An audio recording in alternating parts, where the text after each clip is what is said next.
Hi. మనం ఈరోజు చాలా మిస్టీరియస్ ప్లేస్కి వెళ్ళబోతున్నాం అనమాట. మిస్టీరియస్ అని ఎందుకంటున్నానంటే ఆ ప్లేస్లో సాయంత్రం 6 దాటిన తర్వాత కనీసం చిన్న పక్షి కూడా కనిపించదు. అక్కడ మనుషులు కానీ పక్షులు కానీ జంతువులు కానీ ఏమీ కనిపించవు. మనం ఇప్పుడు వచ్చిన ప్లేస్ అదే అనమాట. దీని పేరే నిధివనం. నిధివనం అని మనం తెలుగులో పిలవచ్చు, హిందీలో నిధివన్ అంటారు. ఇది నిధివన్ యొక్క ఎంట్రన్స్ గేట్ అనమాట. చూడండి, ఆల్రెడీ చాలామంది వెళ్తున్నారు. వీడేంట్రా బాబు తుప్పల్లోకి తీసుకొచ్చాడు అనుకుంటున్నారా? కాదు, కరెక్ట్గా చూడండి ఎంతమంది భక్తులు ఉన్నారో ఇక్కడ.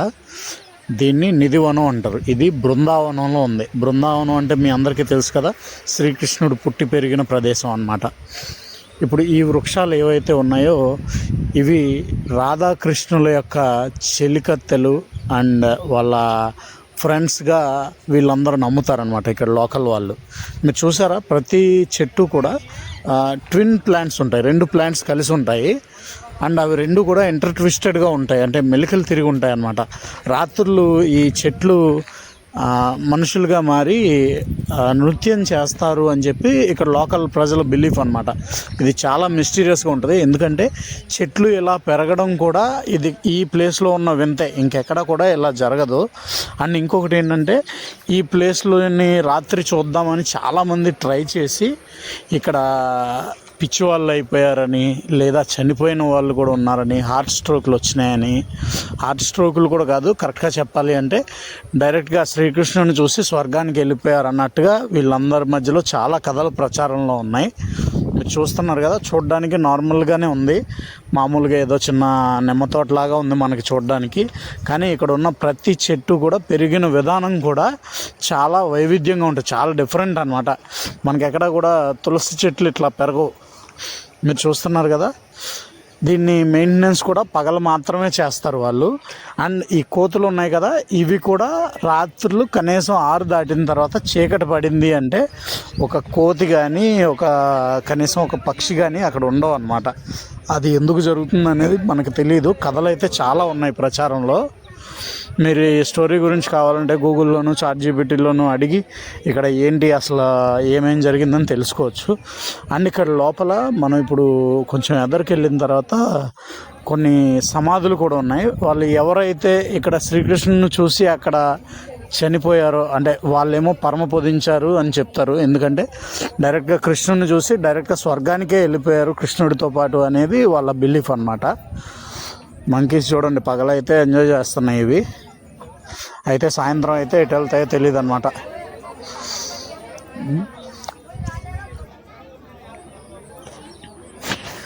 ఈ మంకీ చూడండి ఎంత అందంగా వచ్చినుందో, బాగుంది. ఇక్కడ ఇంకొకటి ఏంటి అంటే చాలామంది వస్తూ ఉన్నారు, ఈ చెట్లు చూస్తూ ఉన్నారు. నాకు ఇక్కడ అంతా కొంచెం గజిబిజిగా ఉంది. ఈ ప్లేస్కి వచ్చిన తర్వాత నాకే ఏం అర్థం కావట్లేదు, ఇదేంటి ఇలా ఉంది, చాలా మిస్టీరియస్గా ఉందన్నమాట. ఎందుకంటే చుట్టూ వాల్ ఉంది, ఇది చూస్తే సిటీ మధ్యలో ఉంది. ఏంటి సిటీ మధ్యలో ఉన్న ఒక చిన్న తోటలో ఇన్ని స్టోరీలా, ఇన్ని కథలా? నేను అక్కడ లోకల్ వాళ్ళని కూడా అడిగాను, కానీ ఎవరు కూడా దాన్ని రెసిస్ట్ చేయట్లేదు, కాదని అనట్లేదు. అవును, అది రాత్రులు వెళ్ళకూడదు అక్కడికి, మా అందరికీ భయం అంటున్నారు. అండ్ రాత్రి ఇంచుమించు 11, 12 ఆ టైంకి నేను కూడా వెళ్దామని ఆ రూట్లో సరదాగా బైక్ వేసుకుని నేను ట్రై చేశాను. బట్ అక్కడ చాలామంది అటు వెళ్ళొద్దని చెప్పి అబ్జెక్ట్ చేశారు నన్ను. నాలా కుతూహలంతో వెళ్ళి చాలామంది అక్కడ పిచ్చి వాళ్ళు కూడా అయ్యారని చెప్తారు. అలాగే అక్కడ ఉండే పిచ్చి వాళ్ళని చూపించి వీళ్ళే ఎగ్జాంపుల్ అని చెప్తున్నారు. ఇంకొకటి, ఇప్పుడు తులసి మొక్క అనేది నాకు చిన్నప్పటి నుంచి నేను చూసిన తులసి మొక్కలు వేరు. ఇందులో మీకు కనిపిస్తుంది కదా, అక్కడ ఉన్న తులసి వనం అని వీళ్ళు చెప్పే తులసి మొక్కలు ఇవన్నమాట. ఇదేంటో నాకు అర్థం కాలేదు. నేను చిన్నప్పటి నుంచి చూసిన తులసి మొక్కలన్నీ 1 అడుగు 2 అడుగులు ఎదుగుతాయి అంతే. ఇక్కడేమో పెద్ద పెద్ద వనాలు ఉన్నాయి.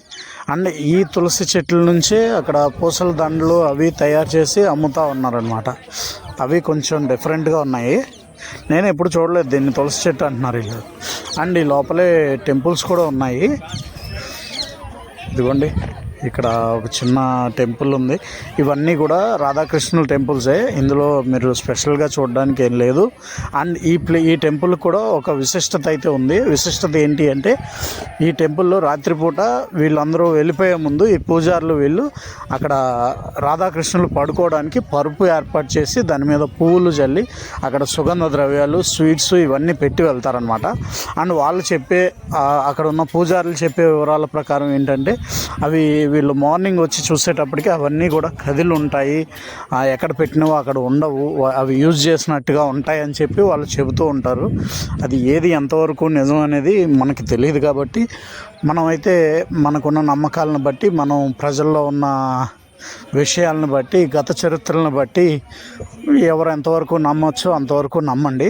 బట్ ఈ వనం అయితే మాత్రం చాలా మిస్టీరియస్. ఎందుకంటే సిటీ మధ్యలో ఇంచుమించుగా ఒక 5 ఎకరాలు 10 ఎకరాల ల్యాండ్లో ఇంత మిస్టీరియస్ చెట్లు అండ్ ఇంతకాలం నుంచి దీనికి ఇంత చరిత్ర అండ్ దీని చుట్టూ అల్లుకుపోయిన ఇన్ని కథలు, ఒక్కొక్కటి ఎంత డిఫరెంట్ స్టోరీ అంటే ఒక అతను ఎట్లాగే కెమెరా తీసుకుని వెళ్ళాడంట. కెమెరా తీసుకుని వెళ్ళి నైట్ కెమెరా అక్కడ పెట్టి వచ్చేసాడంట.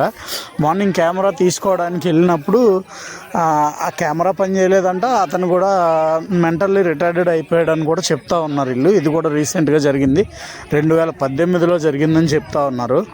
ఇలాంటి స్టోరీలన్నీ ఉన్నప్పుడు మరి అక్కడికి వెళ్ళడానికి కూడా భయపడాలి కదా. ఇదేదో టెంపుల్కి సంబంధించింది అనుకోకండి, అది ఓన్లీ డిబ్బీ అంతే. ఇదిగోండి ఇక్కడే సమాధులన్నీ ఉన్నాయన్నమాట. ఇక్కడ ఈ బాంకే బిహారీ అంటే రాధాకృష్ణుల టెంపుల్ ఇక్కడ ఫేమస్ అన్నమాట మధురలో. ఆ టెంపుల్ యొక్క ఫౌండర్ సమాధి కూడా ఇక్కడే ఉంది. అండ్ ఈ మిగతా సమాధులన్నీ కూడా రాత్రిపూట కృష్ణలీల, అదే రాసలీల అంటారు దాన్ని, కృష్ణుడిని చూడడానికి అని చెప్పి వెళ్ళిన వాళ్ళు, చనిపోయిన వాళ్ళు కూడా ఇక్కడే సమాధి చేశారు అని చెప్పి ఒక కథ నడుస్తూ ఉంది. ఇవి ఇక్కడ బయటకు వచ్చిన తర్వాత స్ట్రీట్స్ అన్నమాట. ఇక్కడ మీకు చాలా రకాల స్ట్రీట్ ఫుడ్స్ ఉంటాయి, అన్నీ మిల్క్ తోటే తయారై ఉంటాయి అన్నమాట. ఇక్కడ లస్సీ చాలా ఫేమస్. నేను ఈ మిస్టీరియస్ వనం చూసి వచ్చిన తర్వాత యాక్చువల్గా మకాన్ మిస్టరీ అని మన వెన్న, కృష్ణుడికి వెన్న అంటే ఇష్టం కదా, ఆ వెన్న ట్రై చేద్దామంటే బాబు ఇప్పుడు వెన్న అయితే లేదు కానీ వెన్న కలిపిన లస్సీ తాగు అని చెప్పి లస్సీ అనేది ఇచ్చాడనమాట.